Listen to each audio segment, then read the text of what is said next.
Alfonso, buenas noches, ¿cómo estás? ¿Cómo te va, Pablo? Gracias por venir. No, gracias por tenerme. Terminamos el año parlamentario con sinsabores en lo personal. Bueno, con mucho esfuerzo, ¿no? Fue mi primer año de experiencia en un momento bastante particular, con un oficialismo que perdió la mayoría y que todavía no se acostumbra a que la perdió, y con esta cosa de matar o morir en todas las decisiones, ¿no? Yo espero que esto lo podamos ir torciendo. No sé si nos va a alcanzar el año que viene para hacerlo, quizás tampoco los años subsiguientes. Me parece que esto es una cuestión más generacional, ¿no? Aspiro a que la generación que viene debajo tenga una vocación por el diálogo que no tienen los que tienen 15 años más que nosotros, ¿no? Sabes que eso que acabas de decir me parece que es clave y es parte un poco del mensaje no tan subliminal que intentamos poner en este programa El País que Viene. Porque noto que incluso dirigentes peronistas sub 50, ¿no? Gobernadores, estoy pensando en Sergio Massa, estoy pensando en Urtubey, estoy pensando en algunos que están hoy gobernando territorios, me parece que muestran otra faceta, no necesariamente esta faceta del kirchnerismo.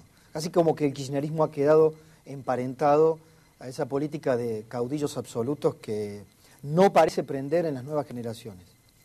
Yo creo que es eso. Me parece que ellos han hecho de la confrontación una estrategia política. Nosotros estamos tratando de hacer lo contrario. A veces no nos ayuda demasiado los mensajes para transmitir lo que queremos hacer. En la discusión del presupuesto parece que la oposición es la que no quiere darle el presupuesto al Ejecutivo. La realidad es que lo que nosotros hicimos desde la oposición es un ejercicio inédito. Juntamos 8 bloques, 23 firmas de 25 firmas posibles en la Comisión de Presupuesto de Hacienda. Armamos un presupuesto en base a lo que había propuesto el gobierno, y el gobierno termina diciendo: este es el presupuesto de Prat-Gay y de Carrió, no lo vamos a votar. Como de manera despectiva, dejando de lado los 8 bloques que estuvimos trabajando durante 2 meses, ¿no? Yo creo que eso fue una de las cosas buenas del año, ¿no? Me preguntabas en lo personal. Creo que ese fue un ejercicio enorme en lo técnico, en lo político. Requirió un diálogo por necesidad, porque eran 8 bloques diferentes, y pudimos armar un presupuesto. El dictamen nuestro tiene más hojas que el dictamen del oficialismo, ¿no? Y no porque estamos planteando un plan de gobierno alternativo. Lo que hacemos es tomamos el presupuesto del gobierno y le sacamos lo que sobra, ¿no? Sobran los superpoderes, vos los mencionabas en la introducción, sobra la inflación, no creemos que haya que financiarse con inflación, sobra la postergación de los jubilados, que quedó demostrada con el decreto de ayer que la plata estaba, ¿no? Y sobra la mentira, ¿no? Me parece que esta cuestión de que el INDEC mide bien, se la creen solamente 3 o 4 funcionarios, y ahora parece que ni siquiera Vudú, porque tuvo que ir al fondo a pedir la ayuda, ¿no? Sobre estos puntos que acabas de mencionar, ¿qué se puede buscar en el Fondo Monetario Internacional que no haya en la República Argentina o que no haya habido en el consejo técnico que le puedan haber dado los académicos que fueron convocados por el propio Vudú para informar, y que no sé en qué quedará aquello? Tiempo, Pablo. Ganar tiempo. Y lo mismo que hicieron con las universidades. Acá, ¿qué ocurrió? La gente sabía muy bien que el INDEC estaba mintiendo. Lo sabíamos todos porque no había más que chequear los precios que teníamos que pagar diariamente, lo hace cualquier ama de casa, y veía que el INDEC estaba diciendo otra cosa. Frente a esa perspectiva, y cuando las propias universidades nacionales empezaron a marcar algunos puntos de crítica, Vudú, ¿qué hizo? Bueno, los trae a la mesa. Hace más de un año que los convocó. Compró un año de tiempo. La explicación de Vudú era: bueno, estamos trabajando, estamos escuchando las opiniones de las universidades. Las universidades tienen un informe muy, muy duro, que no han hecho público todavía, porque el ministro no los quiere recibir. Y no los quiere recibir porque sabía un año atrás cuál iba a ser el contenido de ese informe. Entonces ahora dice: bueno, con este truco gané un año, ahora me paso al Fondo Monetario para tratar de ganar un año más, ¿no? Ese pase al Fondo Monetario para ganar un año más también tiene que ver con que si no hacía esto o algún gesto de convivencia con los parámetros internacionales, la deuda al Club de París o la negociación con el Club de París tampoco iba a funcionar. Sí, claro. Y a mí lo más grave, digamos, si Vudú se bajó o no los pantalones a esta altura, me parece es anecdótico. No, es una caricatura, como lo ha sido el dibujo de Sabat. Pero es que además es anecdótico porque Vudú es anecdótico. A mí me preocupa más que la presidenta en cadena nacional, en su primera aparición en cadena nacional, después del luto, le dice a todos los argentinos con satisfacción que recibió un mail, porque esto fue el contenido de ese discurso, recibí un mail del Club de París que están dispuestos a negociar. Pablo, ¿quién no va a estar dispuesto a recibir de aire 7.000 millones de dólares? ¿No? Eso no es una noticia. ¿No? La segunda cosa que dijo la Presidenta es, y además no lo vamos a hacer con el Fondo Monetario. Bueno, lo que queda demostrado es que no se pueden sacar al Fondo Monetario del medio de la escena, ¿no? A pesar de que le pagaron 10.000 millones en el 2006, yo creo que ese dibujo de Sabat hubiera correspondido hacerlo en enero del 2006, ¿no? Porque ahí fue donde se bajó los pantalones Argentina, pagándole 10.000 millones de dólares al fondo que ni el fondo se esperaba, ¿no? Claro. Y que no había por qué pagárselos al contado. Uno perfectamente podía evitar el monitoreo del fondo, pero pagando en cuotas, ¿no? Entonces, el directorio del Fondo Monetario está mirando muy de cerca a Argentina, en su condición de, bueno, Argentina es miembro del fondo, y en una de las últimas reuniones lo que quería hacer ese directorio era sancionar a Argentina. No porque no cumple con el artículo 4, que está en todos los diarios del monitoreo frecuente de la economía, sino porque no pareciera ser que no cumple con el artículo 8, de acuerdo a los estatutos del fondo, que es publicación de información veraz acerca de la economía. Entonces, ¿cuál fue la estrategia de Timerman y Boudou? Bueno, vamos al fondo y negociemos algo. Negociemos aunque sea el artículo 8. El artículo antes de que nos tiren todo esto encima, digamos. Lo cual desmiente por completo la cadena nacional de la Presidenta que dijo esto está todo arreglado y el fondo no tiene nada que ver, ¿no? Te hago la pregunta que planteaba en la introducción. ¿Se puede pactar, se puede hacer un pacto social, pacto de precios y salarios, unión industrial que ahora se muestra, parece que también por el efecto luto, se muestra un poco más dialoguista, con cuánto de inflación ponderada o prevista o en expectativa subjetiva para el año próximo? ¿Cuánto hay? Bueno, las expectativas andan por el 30%, es lo que dice el indicador de la Universidad de Itela, que mide esto muy bien. Yo, yendo a la pregunta, Pablo, hablaría más de acuerdo que de pacto. Me parece que pacto tiene una connotación en Argentina que no es la mejor.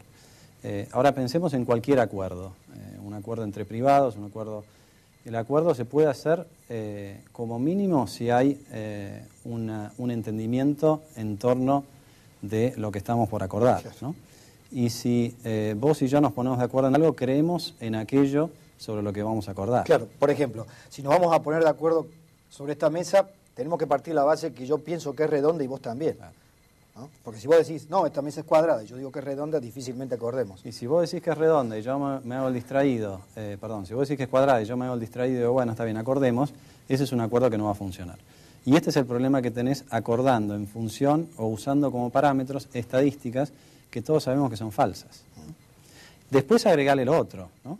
La gente tiene una expectativa de inflación muy alta porque, primero porque la inflación es alta y segundo porque no cree lo que le dice el gobierno, ¿no? Entonces, cualquier acuerdo requiere un mínimo de confianza que este gobierno hoy no puede transmitir. Digamos. Si no sos creíble en la publicación de estadísticas oficiales, bueno, no sos creíble en nada.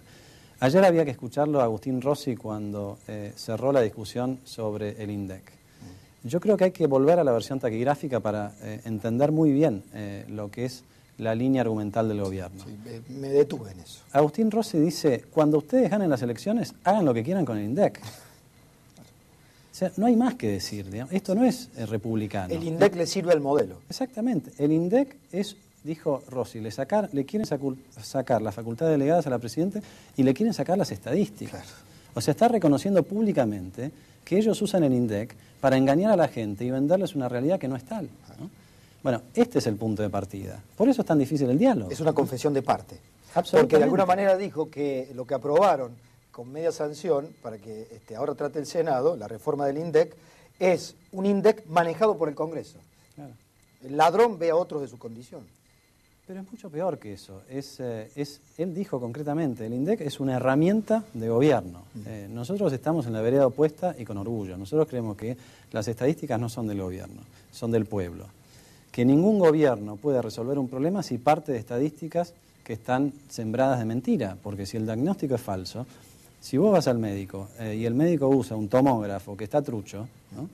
Entonces, ¿qué confianza vas a tener en el diagnóstico y en la receta que te puede dar ese médico? Ninguna. No va a resolver el problema, ¿no? Y este es el punto de partida. Ahora, ayer Rossi lo reconoció abiertamente y en medio recinto. Nosotros queremos el INDEC para venderle a la gente la realidad que nos conviene a nosotros. Sos un expresidente del Banco Central. ¿Cuánto está emitiendo hoy el Banco Central? ¿Cuánta moneda se imprime hoy en la Argentina? Bueno, hoy la emisión monetaria, seguramente Roberto lo va a explicar mejor que yo dentro de un rato, pero la emisión monetaria, si miramos la base monetaria, los pesos en circulación, está creciendo a la orden del 34% anual, ¿no? Este es el último dato de octubre. 34% anual. No te olvides que a mitad camino de este año, Marcó del Pont modificó el programa monetario con el argumento de que como había más inflación había que emitir más porque la gente necesitaba más billetes, ¿no? Es cierto que el Banco Central se está quedando sin papel, pero se queda sin papel porque imprime demasiado rápido, ¿no? Hace un año atrás, un poquito antes de que se fuera arredrado, la expansión monetaria era del 5% nomás anual. Ahora, yo no conozco ningún otro caso en el mundo, salvo excepciones muy puntuales, en los que pases del 5 al 35 sin que eso tenga impacto en los precios, ¿no? Y de hecho, a fin del año pasado la inflación era más o menos del 12% y hoy anda por el 24 o 25%. Claro, porque a mí lo que no me termina de cerrar en este tema del acuerdo es que los industriales digan, vamos a pactar, sí, cómo no. Hace 20 días el propio gobierno, jefe de gabinete, todos culpaban a los empresarios, ustedes son los malditos que suben los precios. Y digo, uno de los puntos del acuerdo es, ¿quién genera inflación? Bueno, es un fenómeno complejo, no vamos a decir que porque que la emisión es la única razón o que el gasto público, como dicen algunos, que yo no comparto. Es cierto que la emisión monetaria es condición necesaria, ¿no? No hay manera de que haya inflación si en algún momento no la convalida el Banco Central. Pero no es suficiente. Claro, no es suficiente. Puede ser una causa inmediata o una causa mediata, como esto le gustaría escuchar a Mariano, digamos, que usa siempre estas palabras. Sí. Pero en todo caso, hay muchas causas detrás de la inflación. Yo creo que hoy la principal es la poca credibilidad que tiene el gobierno con sus estadísticas, ¿no? Las estadísticas hacen que la gente crea que la inflación es incluso más alta de lo que es, ¿no? Pablo, la gente, y esto está probado académicamente, la sensación térmica de inflación que tengo yo está mucho más atada al último precio que subió que a todos los precios que no subieron. Entonces yo vengo... si fui a pagar el asado 30 pesos... Claro, si la leche no subió, pero el asado subió 100%, entonces mi sensación térmica de inflación es de 100%. Entonces, si después tengo que fijar un precio o pedir un salario más alto, lo que voy a pedir es algo que me cubra por el 100%, no por el 25% que es real, ¿no? Entonces, esto es lo que gatilla el principal problema y es lo que hace muy difícil que se pueda llegar a un acuerdo social. Ahora, digo esto para que se entienda. Cuando nosotros estuvimos en el Banco Central, a fin del 2002 hasta fin del 2004, nosotros heredamos en algún punto una situación parecida. La inflación del año 2002 había sido 40%. Todos los pronósticos para el 2003 empezaban en 35% y terminaban en 41 o 42%. Fue 3,7% en el 2003, Pablo.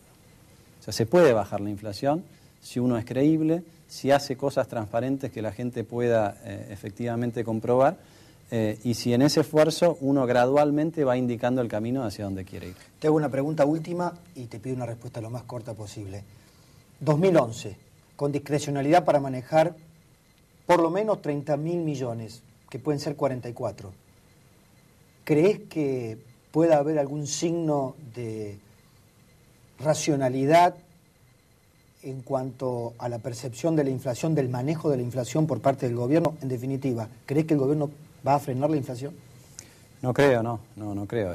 A ver, espero que sí, pero no creo, no soy ingenuo.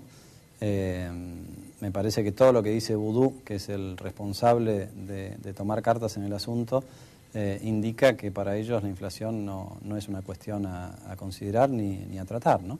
Y en un año electoral ellos van a seguir mintiendo con el INDEC y cebando la bomba para maximizar sus posibilidades, ¿no?